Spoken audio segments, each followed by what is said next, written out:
दोस्तों नमस्कार। धनु राशि वाले मेरे मित्रों, आपके घर में कोई ना कोई हर वक्त बीमार बना रहता है।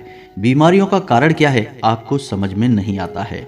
जब कारण ही समझ में नहीं आएगा तो आप उसका निवारण कैसे करेंगे, क्योंकि कारण के बिना निवारण संभव ही नहीं है।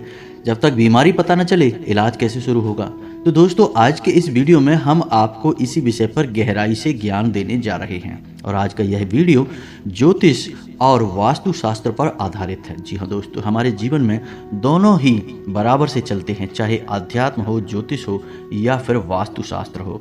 हमारे जीवन में सबका अपना विशेष महत्व है और सबकी अनिवार्यता है, यानी कुछ बातें ऐसी होती हैं जो हमें माननी ही पड़ती हैं, ना मानने पर हमारे जीवन में तकलीफें आती हैं।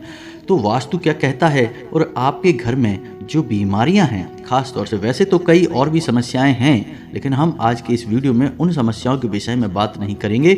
आज हम बात करेंगे कि आपके घर में क्या ऐसी समस्या है जिसकी वजह से बीमारियों का वास हो गया है। कोई ना कोई लगातार बीमार रहता है। अब बीमार बेशक घर के अलग अलग लोग रह सकते हैं, लेकिन समस्या यह है कि पैसा तो एक ही स्थान से जाना है, यानी किसी एक ही व्यक्ति का पैसा बार बार खर्च हो रहा है। कारण किसी की भी बीमारी हो सकती है। तो इसके मुख्य कारण क्या हैं दोस्तों, हम आपको बता दें कि जब भी बीमारी की बात आती है तो हमारे घरों में अक्सर महिलाएं अधिक इस समस्या से पीड़ित रहती हैं, यानी कि बीमार रहती हैं। इसका मुख्य कारण क्या है दोस्तों, कोई भी समस्या आपके जीवन में आएगी उसका मुख्य कारण केवल नकारात्मक ऊर्जा होगी। अब नकारात्मक ऊर्जा क्यों आपको तकलीफ देती है, क्योंकि नकारात्मक ऊर्जा का भोजन ही आपकी तकलीफें हैं। आप जब परेशान होंगे तो आपके मन से जो बातें निकलेंगी, जो ऊर्जाएं निकलेंगी, वही ऊर्जा उस नकारात्मक ऊर्जा का भोजन है, तो वह अपना सहज कार्य कर रही है। जी हाँ दोस्तों, जैसे दरिद्रता का वास यदि आपके घर में हो गया तो फिर आप रोएंगे, तकलीफ में आएंगे, परेशान होंगे, भगवान को कोसेंगे, किसी न किसी को उल्टा सीधा बोलेंगे और इस सब से दरिद्रता तृप्त होती है, खुश होती है। जी हाँ दोस्तों, तो फिर वह आपके घर से क्यों जाएगी। यदि इसी के स्थान पर आप अपने घर का माहौल बदल दें और सब कुछ सकारात्मक कर दें तो दरिद्रता को आपके घर से जाना ही पड़ेगा, क्योंकि उसे भोजन नहीं मिलेगा और वह कब तक बिना खाए पिए आपके घर में रहेगी। और यदि दरिद्रता जाएगी तो माता लक्ष्मी आएंगी। इसी प्रकार यदि नकारात्मकता आपके घर से जाएगी तो सकारात्मक ऊर्जा आपके घर में आ जाएगी अपने आप, बिना किसी प्रयास के। तो आपको यह समझना बहुत आवश्यक है। तो आज के इस वीडियो में हम विशेष तौर पर बीमारियों के विषय में बात करने जा रहे हैं, क्योंकि कई जातक हमसे इस प्रकार के प्रश्न पूछते रहते हैं कि गुरुजी, घर में हमेशा कोई ना कोई बीमार बना रहता है, खास तौर से महिलाएं जो लगातार बीमार बनी रहती हैं। किसी किसी घर में स्थिति तो ऐसी है कि कोई एक विशेष महिला है जो लगातार पीड़ित है, परेशान है और बीमारी का पता नहीं चल रहा है कि क्या बीमारी है। तो इस सब का क्या कारण है और निवारण क्या है, तो इसी विषय पर आज का यह वीडियो होने जा रहा है। हो सकता है दोस्तों वीडियो थोड़ा सा लंबा हो जाए, लेकिन हम आपसे निवेदन करेंगे कि आप ज्ञान हासिल करने की वजह से अपने थोड़े से समय को यहाँ दान कर दें, बदले में आपको बहुत विशेष ज्ञान हासिल होगा। हम इधर उधर की कोई भी बातें नहीं करते हैं, लेकिन किसी भी बात को गहराई से समझाने में थोड़ा सा समय तो लग ही जाता है। तो आपको धैर्य के साथ हमारी वीडियो को पूरा देखना चाहिए। वीडियो के अंत तक आपको निश्चित तौर पर कुछ ना कुछ सीखने को मिलेगा, नया ज्ञान हासिल होगा, इस बात की हम आपको गारंटी देते हैं। बिल्कुल भी आपको यह एहसास नहीं होगा कि आपका समय खराब हो गया। तो चलिए वीडियो की शुरुआत करते हैं और आपको बताते हैं कि बीमारियों का मुख्य कारण क्या है, कौन से दोष हैं, कौन सी कमियां हैं जिनकी वजह से आपके घर में बीमारी का वास हो जाता है। तो वीडियो की शुरुआत करें इससे पहले आपसे एक निवेदन है कि कमेंट में पूरे भक्ति भाव के साथ जय माँ भद्रकाली रक्षा करो अवश्य लिखें, क्योंकि माता की शरण में आप जाएंगे तो आपकी रक्षा करना माता की जिम्मेदारी हो जाएगी। और आप जितने भक्ति भाव के साथ कमेंट में यह लिखेंगे, आपकी रक्षा उतनी ही तत्परता से माता करेंगे। माता बड़ी दयालु हैं। तो चलिए वीडियो की शुरुआत करते हैं। अब आपको बताते हैं कि महिलाएं ही खास तौर से घर में बीमार क्यों रहती हैं। वैसे तो कोई भी इंसान बीमार लगातार रह सकता है, लेकिन इसके पीछे का कारण क्या है। तो अब आप समझिए कि शास्त्रों में वर्णित है कि जब भी आपके घर में कोई नकारात्मक ऊर्जा प्रवेश करेगी तो सबसे पहले आपके घर की तुलसी सूखने लगेगी। जी हाँ दोस्तों, अब इसके पीछे का कारण क्या है, क्योंकि तुलसी जो है वह बहुत ही पवित्र पौधा है उसका आध्यात्मिक महत्व बहुत अधिक होता है। जिस घर में तुलसी हरी भरी होती है उस घर में कष्ट कभी आ नहीं सकते हैं, परेशानियां कभी आ नहीं सकती हैं, और अगर आएंगी भी तो सिर्फ छू कर चली जाएंगी, विनाश या तांडव नहीं मचाएंगी। तो तुलसी तुरंत सूख जाएगी। अब इससे आपके घर की बीमारियों का क्या संबंध है? तो दोस्तों, महिलाएं अक्सर आपके घर में बीमार रहती हैं। बहुत सारे जातकों के घर में यह समस्या रहती है कि अक्सर महिलाएं बीमार रहती हैं। क्यों? जी हाँ दोस्तों, तो आपने मनुस्मृति का वह बहुत ही मशहूर श्लोक है, अवश्य सुना होगा, यत्र नार्यस्तु पूज्यन्ते रमन्ते तत्र देवता। यानी कि जहाँ नारियों का सम्मान होता है वहाँ देवताओं का वास होता है। कहने का मतलब यह है कि नारी यानी स्त्री हमारे घर में बहुत ही पवित्र और शुद्ध विभूति होती है। आप यहीं से अंदाज़ा लगाइए कि एक आदमी के लिए पूरा संसार महत्व रखता है। वह सबके लिए जीता है, सबके लिए कुछ ना कुछ करता है, सबके बारे में सोचता है। लेकिन एक महिला केवल और केवल अपने पति और बच्चों के लिए जीती है। उसे पूरे संसार से कोई मतलब नहीं है। वह अपना घर बार, अपने माँ बाप, अपने भाई बहन, संसार सब कुछ छोड़कर केवल अपने पति का हाथ पकड़कर उसके जीवन में आ जाती है और उसके जीवन को सुंदर बनाने का भरसक प्रयास करती है। याद रखिए कि जब भी आपके जीवन में कोई कष्ट आएगा, महिलाएं पहले मंदिर की ओर भागेंगी आपके कष्ट के निवारण के लिए। तमाम व्रत उपवास करेंगी, भगवान को मनाने की भरसक कोशिश करेंगी कि आपके जीवन से विपत्तियां दूर हो जाएं। तो यह सब बातें आपको बताने का हमारा मकसद यह है कि आप यह समझें कि घर की जो महिलाएं हैं वे बहुत पवित्र होती हैं। जैसे घर की तुलसी बहुत पवित्र पौधा होती है। आप कई और पौधे लगाते होंगे लेकिन तुलसी का पौधा कुछ खास है। वैसे घर के कई और अन्य सदस्य होते हैं लेकिन घर की महिलाएं कुछ खास हैं, पवित्र हैं, तो उनके ऊपर इन सब का बहुत बुरा असर पड़ता है। जब भी कोई नकारात्मक ऊर्जा आएगी वह महिलाओं को सबसे पहले प्रभावित करेगी, उनके शरीर में तमाम तरह के रोग और व्याधियां उत्पन्न करेगी। तो अब मुख्य विषय यहाँ पर यह उत्पन्न होता है कि नकारात्मक ऊर्जा घर में आती ही क्यों है। नकारात्मक ऊर्जा आपके घर में दो प्रकार से आ सकती है दोस्तों। कई बार तो यह नकारात्मक ऊर्जा आप स्वयं ही अपने घर में आमंत्रित कर लेते हैं। जी हाँ दोस्तों, आपके कुछ क्रियाकलाप ऐसे होते हैं जिससे नकारात्मक ऊर्जाएं या यूं कहें कि भूत प्रेत आपके घर की ओर आकर्षित हो जाते हैं। कई बार यह दूसरों के द्वारा किया कराया होता है। हम इस विषय पर कभी बाद में बात करेंगे, लेकिन फिलहाल हम आपको बताएं कि आपके घर की ओर नकारात्मक ऊर्जाएं आकर्षित क्यों होती हैं, आपके घर में परेशानियां क्यों आती हैं। इसके कई कारण होते हैं दोस्तों, छोटे छोटे कई कारण हैं। हम आपको सभी कारणों के बारे में धीरे धीरे विस्तार से बताने जा रहे हैं। लेकिन इससे पहले आपको दो बातों का ख्याल रखना है। आपके घर में कोई भी प्रवेश कर रहा है, क्यों प्रवेश कर रहा है? कभी आपके मन में यह प्रश्न आया? क्योंकि आपके घर के रक्षक, आपके घर की निगरानी करने वाले घर में मौजूद ही नहीं हैं। इसलिए कोई भी आपके घर में चला आता है, तांडव मचा के चला जाता है। तो आप समझिए कि कौन है आपके घर के रक्षक। तो आपके घर के पहले रक्षक हैं आपके पितृ, आपके पूर्वज। जी हाँ दोस्तों, दूसरे रक्षक हैं आपकी कुल देवी या कुल देवता। आपके पितृ कभी नहीं चाहेंगे कि आप दुखी रहें, आप परेशान रहें, लेकिन आपने अपने पितरों को कभी भोजन ही नहीं कराया है, नित्य भोजन नहीं कराया है। अब एक तो होता है पितृपक्ष, जो 15 दिन का एक पखवाड़ा है, आप उसमें तो खूब करा देते हैं, लेकिन बाद में वर्ष भर क्या होता है? क्या वर्ष भर पितृ को आपने भोजन कराया? कुछ भी उन्हें खाने पीने को दिया? क्या मन में कभी भाव भी आया? नहीं। इससे होता यह है कि एक बार तो तृप्ति हुई, लेकिन उसके बाद आपके पितृ भूखे प्यासे बैठे हैं, शक्तिहीन हैं, आपके घर में नकारात्मक ऊर्जाओं को प्रवेश करते देख रहे हैं, लेकिन कुछ कर नहीं पा रहे क्योंकि शक्ति ही नहीं है। तो हम आपको बताएंगे कि आप कैसे नित्य उनकी सेवा में कुछ न कुछ अर्पित कर सकते हैं। जी हाँ दोस्तों, याद रखिए कि आपके पितृ जब तक आपके संसार में शामिल थे यानी जीवित थे, तब तक वे आपके लिए दादाजी, दादी जी या फिर आपके रिश्तेदार थे। लेकिन जैसे ही वे इस लोक को छोड़कर गए, पितृ देवता बन गए। जी हाँ दोस्तों, यानी उनके अंदर शक्तियाँ बहुत हैं, लेकिन उनके अंदर एक कमी है, और वह कमी यह है कि उनकी शक्ति का संचार आपके माध्यम से होगा। आप यदि कुछ करेंगे तो उन्हें शक्ति मिलेगी, अन्यथा नहीं मिलेगी। आपको इसका ख्याल रखना है। दूसरा, आपकी कुल देवी या कुल देवता। आप खुद सोचकर बताइए, आपको पता है कि आपकी कुल देवी कौन है, कुल देवता कौन है? जहाँ तक हमारा ख्याल है आपका जवाब ना ही होगा। जी हाँ दोस्तों, और यदि आपको पता भी है तो आप रोज अपने कुल देवी या देवता को कैसे याद करते हैं? क्या उनकी पूजा करते हैं? क्या उनका नित्य भोग लगाते हैं? उनके नाम से दीपक जलाते हैं? जवाब ना ही होगा दोस्तों, क्योंकि क्योंकि आजकल की भागदौड़ भरी जिंदगी में लोगों को इन सब बातों के बारे में सोचने का समय ही नहीं है। इसीलिए आप देखेंगे कि लोगों की समस्याओं का भी अब कोई अंत नहीं है। जिनके पास धन दौलत है वे भी दुखी हैं, जिनके पास नहीं है वो भी दुखी हैं। समस्याएं अंतहीन हैं, जीवन नर्क बन चुकी हैं, क्योंकि लोग अपनी जड़ों से दूर हो चुके हैं दोस्तों। तो आपको जड़ों तक आना होगा, समस्या का मूल वहीं पर है। तो कुछ बातें हैं जो हम जल्दी जल्दी से आपको बताएंगे, क्योंकि लोग अक्सर कहते हैं कि आपके वीडियो लंबे हो जाते हैं, लेकिन हम आपको विस्तार से ज्ञान देते हैं, इधर उधर की फालतू बातों में समय खराब नहीं करते हैं, इसलिए हो सकता है वीडियो लंबे हो जाते हों।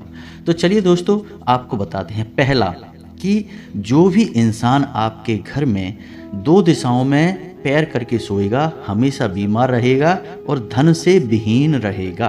पहली दिशा पूर्व दिशा, कभी भी पूर्व दिशा की ओर पैर करके नहीं सोना है। जो इंसान पूर्व दिशा में पैर करके सोएगा हमेशा पैसे रुपए के लिए परेशान रहेगा।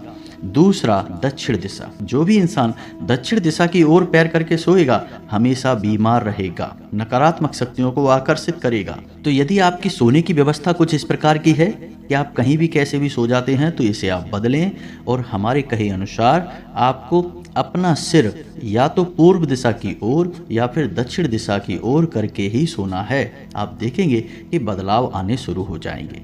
दोस्तों रातों रात चमत्कार तो कुछ भी नहीं है, चमत्कार जैसा इस संसार में कुछ भी नहीं है, लेकिन धीरे धीरे बदलाव आते हैं, यह बात निश्चित है। अब यहाँ पर भी कोई कहेगा कि चमत्कार कैसे नहीं होते, होते तो हैं चमत्कार।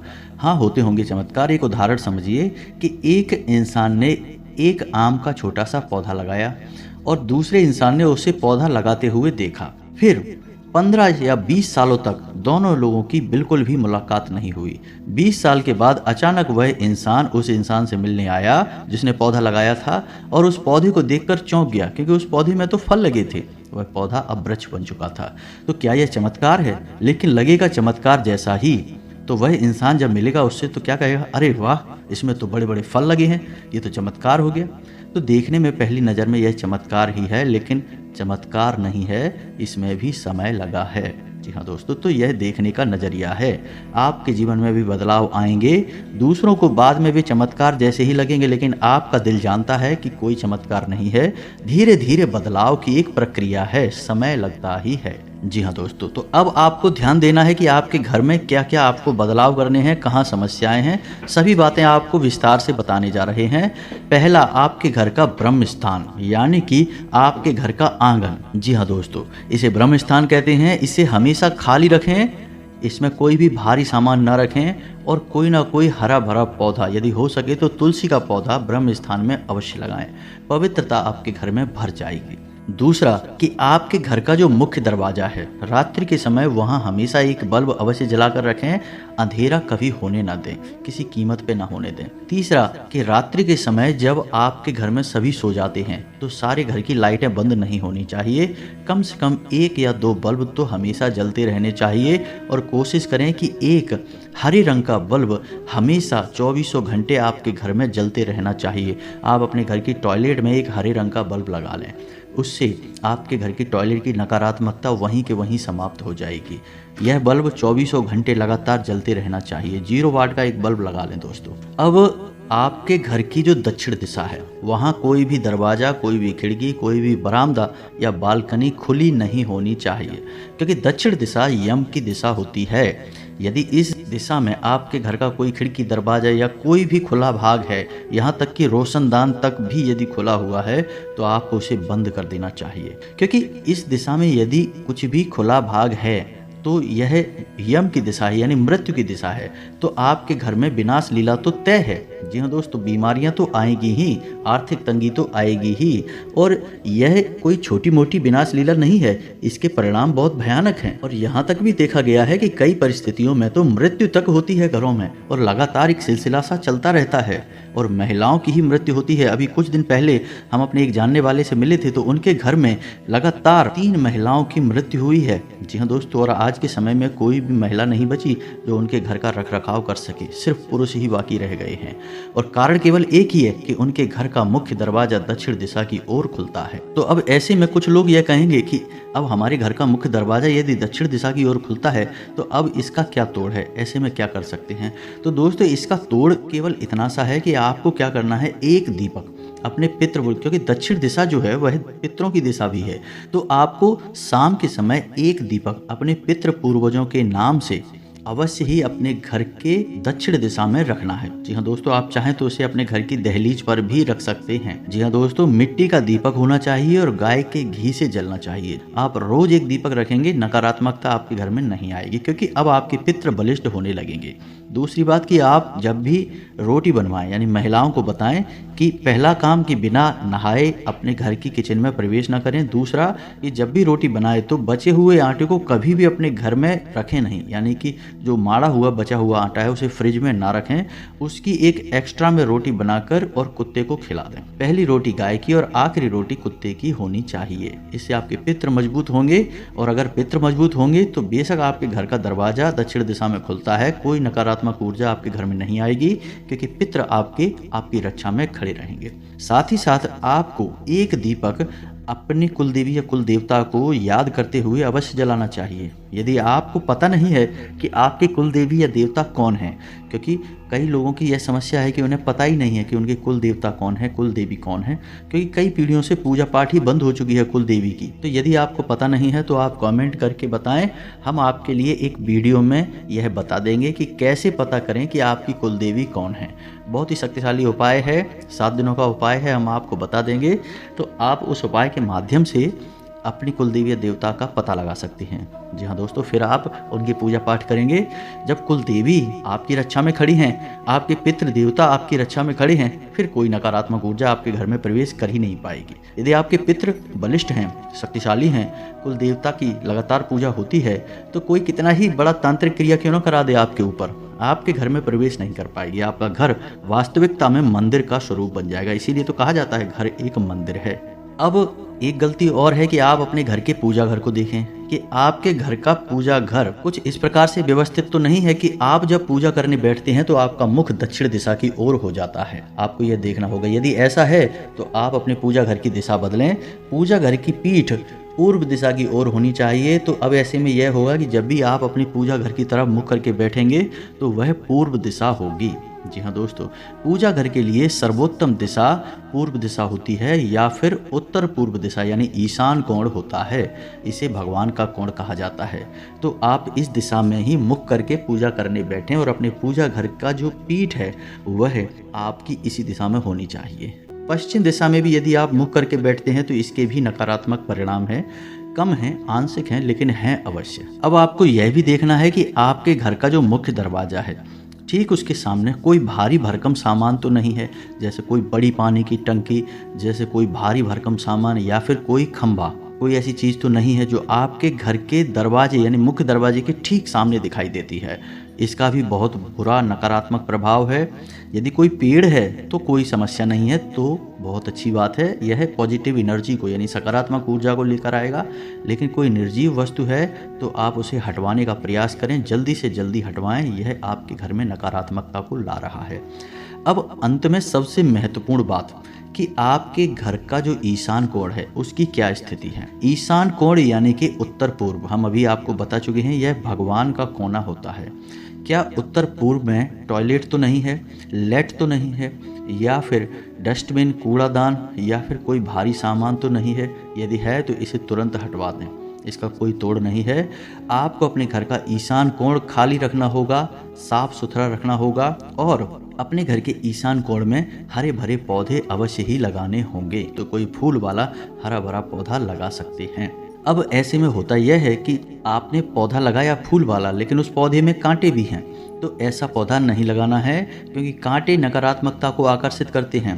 दोस्तों, सुनने में ये बातें थोड़ी सी अजीब लग सकती हैं, लेकिन इनका प्रभाव है, आप यकीन मानिए, आप करके देखिए।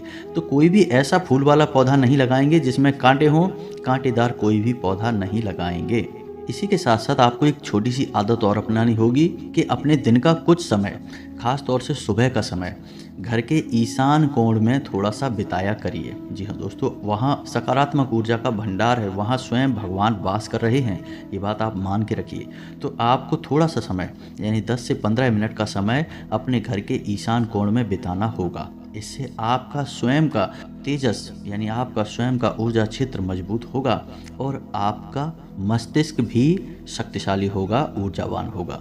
अब इसी के साथ साथ आपको छोटी छोटी कुछ और बातें हैं जिनका ख्याल रखना होगा। आपके घर की किचन, अब आपके घर की जो किचन है जहाँ खाना बनता है, जहाँ से संपूर्ण घर को ऊर्जा प्राप्त होती है, घर के सदस्यों को, तो ऐसे स्थान को कैसा होना चाहिए आप खुद विचार करके देखिए।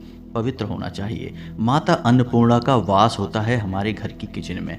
तो महिलाएं यदि बिना स्नान किए या जूते चप्पल पहने कोई व्यक्ति आपके घर की किचन में जा रहा है तो यह माता अन्नपूर्णा का अपमान माना जाता है। ऐसे में भी घर में बीमारियां आने लगती हैं, आपसी क्लेश होने लगता है, मानसिकता दूषित होने लगती है।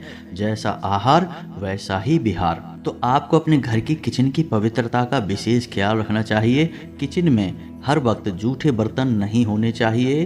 साथ ही साथ शाम के समय अपने घर की किचन में जो पानी का बर्तन है या जो भी व्यवस्था है आपके घर में पानी पीने की, उसके ऊपर एक दीपक अवश्य जलाया जाना चाहिए।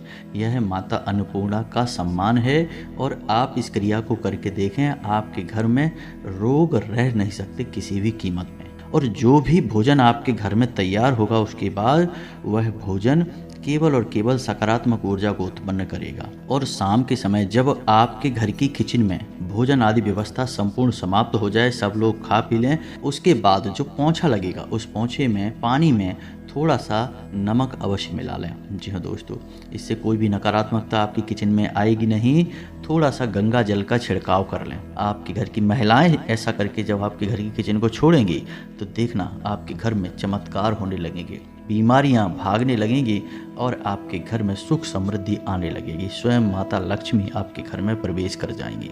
छोटे छोटे कई उपाय हैं जो हमने आपको बता दिए हैं। आपको सारे उपाय धीरे धीरे अपने जीवन में अपनाने हैं, लेकिन इन सबसे महत्वपूर्ण आपको हम 2 बातें बता चुके हैं कि आपके कुल देवता और आपके पितृ देवता दोनों की स्थिति क्या है, यह आपको पता होनी चाहिए। यह आपकी जिम्मेदारी है, आपका दायित्व है। तो आपको इनका सम्मान करना है, इनका विधिवत पूजन पठन करना है, तभी आपके कुल का उद्धार संभव है दोस्तों। तो इसी के साथ साथ आज के इस वीडियो को विराम देते हैं। आपके मन में यदि कोई प्रश्न है या किसी विशेष विषय पर आपको वीडियो चाहिए, आप कमेंट करें, हम आपको वीडियो बनाकर दे देंगे। इसी के साथ साथ आज के इस वीडियो को विराम देते हैं। कमेंट में पूरे भक्ति भाव के साथ जय माँ भद्रकाली रक्षा करो अवश्य लिखें।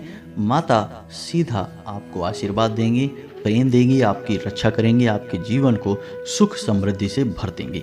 मिलते हैं अगले ज्ञानवर्धक वीडियो में, तब तक के लिए धन्यवाद। जय माता की।